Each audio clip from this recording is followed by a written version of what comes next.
రాసింది, వాళ్ళు ఏం కట్టుకోవాలి, ఏం తినాలి, ఎలా బతకాలి. నువ్వెవడు రా నువ్వు చెప్పడానికి? మొహమ్మద్ని ఊడ్రు నువ్వు అంటే తిమ్మిరిగా ఉందన్నమాట. అప్పుడు ఆ రోజు ఆ తిమ్మిరిలో ఏం మాట్లాడుతుందో తెలియలేదన్నమాట. తర్వాత దిగిపోయిన తర్వాత బ్రహ్మానందలాగే సారీ సార్ అంటున్నాడు తర్వాత వచ్చి. ఎవడు నువ్వు?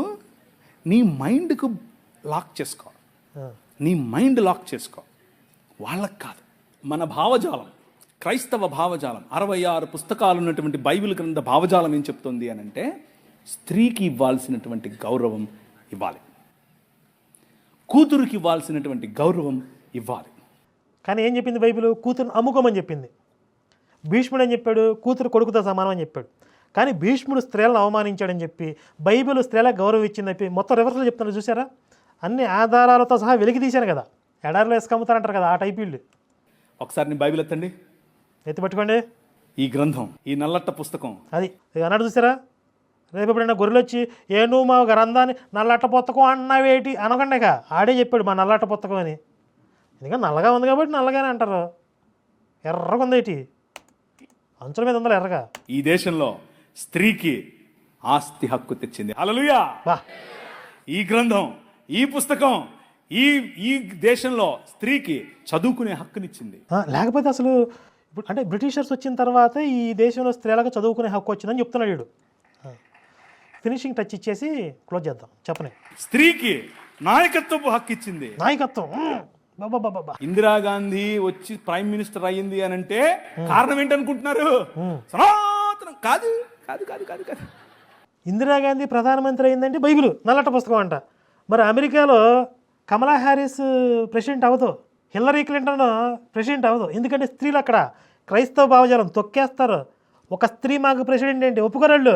ఇప్పుడు నల్లట పుస్తకం భారతదేశంలో ఇందిరాగాంధీని ప్రధానమంత్రిని చేస్తుంది, అమెరికాలో కమలా హ్యారిస్ని ప్రెసిడెంట్ని చేయలేదు. ఇదే విచిత్రం రా బేవకూఫ్. ముందు అమెరికాలో స్త్రీని ప్రెసిడెంట్ చేయరా బేవకూఫ్. స్త్రీలకు విద్యా హక్కు తెచ్చిందా అంటే భారతదేశంలో ఇంతకు పూర్వం బ్రిటిషర్స్ మీ తల్లిదండ్రులు రాకముందు చదువుకున్న వాళ్ళు లేరా? మొల్ల రామాయణం కవయిత్రి మొల్ల ఎవర్రా? ఆవిడ ఒక మహాకావ్యం రాసింది. రామాయణాన్ని ఆవిడ పాయింట్ ఆఫ్ వ్యూలో నుంచి వర్ణించింది. మొల్ల రామాయణాన్ని ప్రామాణికంగా తీసుకునే వాళ్ళు ఉన్నారు కదా చాలామంది, ఎంతోమంది హిందువులు దాన్ని ఇష్టపడతారు. అంటే మొల్ల స్త్రీ చదువుకోకుండానే విద్యా హక్కు లేకుండానే రచయిత్రిగా ఎదిగిపోయిందా, కవయిత్రిగా మారిపోయిందా? ఇంకా ఎన్నోసార్లు చెప్పాను, భారతీదేవి మండనమిశ్రుడికి శంకరాచార్యుల వారికి మధ్య జరిగిన డిబేట్లో జడ్జిగా కూర్చుంది, నాయకురాలుగా కూర్చోబెట్టారు. మొత్తం ఈ నల్లట్ట బుక్ చరిత్ర మొత్తంది, ఈ నల్లట్ట బుక్ను ఫాలో అయ్యే దేశాల చరిత్ర మొత్తం తీరా. భారతీదేవి లాంటి స్త్రీని కానీ, మొల్ల లాంటి రచయిత్రిని కానీ, కవయిత్రిని కానీ చూపించు మొత్తం ఈ హిస్టరీలో. నల్లట్ట బుక్ను ఫాలో అయ్యే దేశాల హిస్టరీ మొత్తం దిగి. అసలు ఈ మధ్య కాలం దాకా ఎందుకు, పూర్వం వేదకాలంలో ఉన్నటువంటి స్త్రీల గురించి కొన్ని పేర్లు చెప్తాను చూడండి.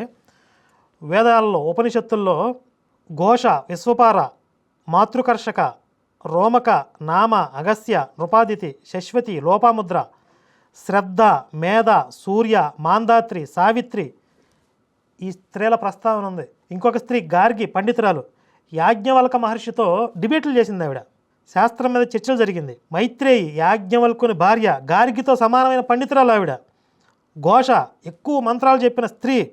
ఇంకా విజ్ఞిక సంస్కృత భాషలో తొలి కవయిత్రి. వేదకాలంలో ఉపనిషత్తుల్లో ప్రస్తావించబడినటువంటి స్త్రీలు పండితులు. ఇంకా చరిత్రలోకి వెళ్తే రాణి రుద్రమదేవి యుద్ధ విద్యలు నేర్చుకుంది, రాజ్య పరిపాలన చేసింది. అంతెందుకంటే ఇప్పుడు మన రాష్ట్రపతి ఎవరో ఒక స్త్రీ కదా.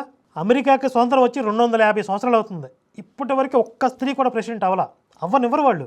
ఇంకా స్వతంత్ర పోరాటంలో పాల్గొన్న మహిళలు ఉన్నారు. కళల ద్వారా, సాహిత్యం ద్వారా, పాటల ద్వారా, నాట్యం ద్వారా, తమకు తెలిసినటువంటి విద్యల ద్వారా జనాన్ని మేల్కొలిపిన వారు, జనాన్ని ఉద్యమాల బాట పట్టించిన స్త్రీలు ఎంతోమంది ఉన్నారు భారతదేశంలో. మీరొచ్చి ఇక్కడ స్త్రీలకు నేర్పించేది ఏంటి రా? నీ మొహంలో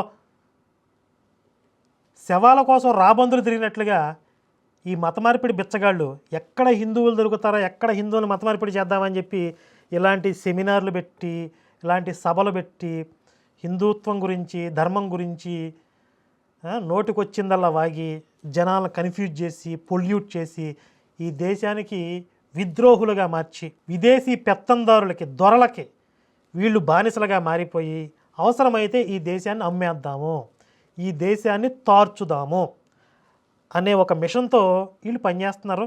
మరి చెప్పే కదా, ఓ పక్క ముస్లిం సమాజం చాలా అలర్ట్గా ఉంది. వాళ్ళ ప్రవక్త గురించి, వాళ్ళ సాహిత్యం గురించి ఒక చిన్న కామెంట్ వస్తే వెళ్ళాల్సిన వార్నింగ్ వెళ్ళింది. వాడు ఎక్కడ లొంగాలో, ఎక్కడ వంగాలో అక్కడ వంగాడు. కానీ హిందుత్వం గురించి బాహాటంగా ఇన్ని మాట్లాడుతున్నా కూడా వీడికి భయం లేదు, బెరుకు లేదు. కాబట్టి ఇలాంటి నా డాష్ గాళ్ళకి భయాన్ని పరిచయం చేయాల్సిన అవసరం ఉంది. భయాన్ని పరిచయం చేయాల్సిన అవసరం ఉంది ఇంటలెక్చువల్గానే. అదవుతుందా? హింసా మార్గంలో నేను చెప్పట్లేదు, ఇంటలెక్చువల్గానే ఆ భయాన్ని మనం పరిచయం చేద్దాం ఈయన డాష్ గాళ్ళకి.